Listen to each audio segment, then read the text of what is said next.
के प्रणेता कुंवर नारायण का जन्म उत्तर प्रदेश में हुआ था। वे बहुमुखी प्रतिभा संपन्न व्यक्तित्व थे। उनका व्यवहार बहुत ही सहज और सरल था। उनकी प्रमुख रचनाएं हैं चक्रव्यूह, परिवेश, हम तुम, अपने सामने, कोई दूसरा नहीं, इन दिनों, आत्मजयी आदि उनकी प्रमुख रचनाएं हैं। प्रस्तुत कविता के बहाने कुंवर नारायण जी ने वर्तमान यांत्रिकता में मूल्यहीनता की स्थितियों में काव्य का वजूद क्या रहेगा, यह एक विचारणीय प्रश्न है। कवि कहता है कि जब प्रकृति रहेगी, उसको सुषमा रहेगी, काव्य का अस्तित्व भी सुरक्षित रहेगा। यहाँ बात को उठाने हेतु एक चिड़िया का सहारा लिया गया है। चिड़िया उन्मुक्त है, स्वच्छंद है, पर उसकी उड़ान भी सीमित है। परंतु काव्य का प्रभाव देश काल की सीमा लांघ जाता है। इस प्रकार पुष्प महकता है, अपने रूप रंग की शोभा में दहकता है, पर कविता की गंध, उसका लावण्य, उसकी मस्ती को फूल भी स्पर्श नहीं कर सकता। बच्चा अवश्य एक ऐसा तत्व है जो कविता की समता कर सकता है। उसका भी विकास होगा, वह भी खिलेगा, महकेगा और अपनी शक्तियों का विकास करके सृष्टि में कल्याण, सौंदर्य भी बिखरेगा, ठीक कविता के समान। यह कविता इनके काव्य संग्रह इन दिनों से ली गई है।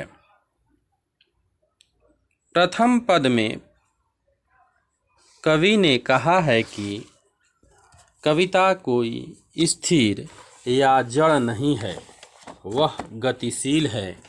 उसकी समता चिड़िया से की जा सकती है और उसके बहाने से उसकी गति का आभास भी किया जा सकता है, पर चिड़िया के पंखों की गति सीमित है। भले ही वह तीव्र हो, पर कविता की उड़ान देश काल की सीमाओं को भी लांघ जाती है और वह तब तक उड़ती रहती है जब तक यह संसार रहता है। फिर भला चिड़िया उसके गति को क्या जान सकती है। चिड़िया भी वन में, घर में, बाहर भीतर गतिमान रहती है। कभी उस घर पर जाती है, कभी उस घर पर। कविता भी उड़ती है, हर क्षेत्र में उड़ती है, भारी गति से उड़ती है और आबाद गति से उड़ती है, देश विदेश में उड़ती है। उसकी उड़ान की क्षमता भले चिड़िया कैसे कर सकती है। ऐसे भी कहा गया है, जहाँ न जाए रवि वहाँ जाए कवि। दूसरे पद में कुंवर नारायण जी ने कहा है कि फूल के बहाने कविता की महत्ता स्पष्ट किया है। फूल खिलता है, अपने लावण्य से दर्शक को मुग्ध कर देता है, अपनी गंध से मस्ती बहा देता है। कविता भी जब खिलती है, उसकी स्थिति भी वैसे ही हो जाती है। फूल खिलता है, उसका रूप दमक उठता है, लावण्य ठहरता है, उठता है, उसकी गंध दिशाओं को अपनी महक से भिगो देती है। कविता भी पुष्प के समान ही है, वह भी महकती है। उसका भावात्मकता, कलात्मकता, सौंदर्य चारों ओर महक फैला देता है, पर वह महक और लावण्य अस्थायी होता है, कालातीत होता है, देश काल परे होता है। उसकी गंध को कोई रोक नहीं सकता। वह आबाद गति से बहती है, सर्वत्र बहती है, सतत बहती रहती है। फिर भला फूल उसकी समता कैसे कर सकता है। वह खिलता है, कविता भी खिलती है, फिर फूल वैसा खिलना कैसे जान सकता है। उसकी सामर्थ्य की सीमा है, कविता की सामर्थ्य इसी में है। बाहर भीतर, इधर उधर, इस घर उस घर, दोनों की महक फूलती है, पर फूल को तो एक दिन मुरझाना ही है।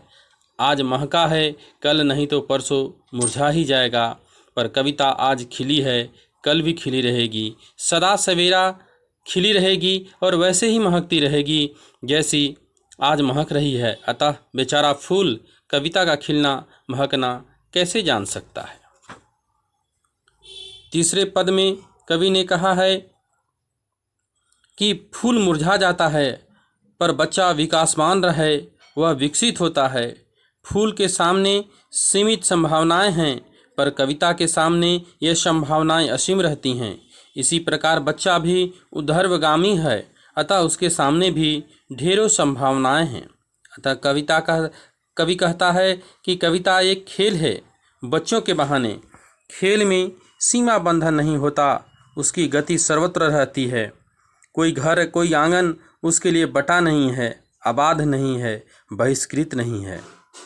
फिर चाहे वह यह घर हो या वह घर, बच्चे अपनी क्रीड़ाओं से सब घरों को एक बना देते हैं, सारे भेद मिटा देते हैं, सारे बंधन तोड़ देते हैं, मानो प्रत्येक आंगन उनका अपना ही आंगन हो। कविता भी एक खेल है, शब्दों का खेल है, जिसमें उपकरण हैं जड़, चेतन, अतीत, वर्तमान तथा भविष्य। अतः वहाँ बंधन का प्रश्न ही नहीं है। यह कविता का खेल भी सारे बंधन तोड़ देता है, सारी सीमाएं लांघ जाता है। फिर चाहे वह सीमा घर की हो, भाषा की हो या समय की अथवा देश की, यह सीमाएं कैसे लांघी जाती हैं यह बच्चा ही जानता है। उसके साथ यह नित्य होता है सीमोल्लंघन का व्यापार। बच्चों, इस कविता के माध्यम से कवि ने काव्य के उपयोगिता, उसका अस्तित्व पर महत्वपूर्ण विचार की स्थिति में आ गया है, बताने का प्रयास किया है। इस कविता से संबंधित एक दो प्रश्न हैं जो आप लोगों को बनाना है। पहला है कि कविता को खेल क्यों कहा गया है। दूसरा प्रश्न है कविता को चिड़िया के बहाने एक उड़ान क्यों बताया गया है। कविता के पंखों से क्या तात्पर्य है। धन्यवाद। आप लोग इसको बनाएंगे।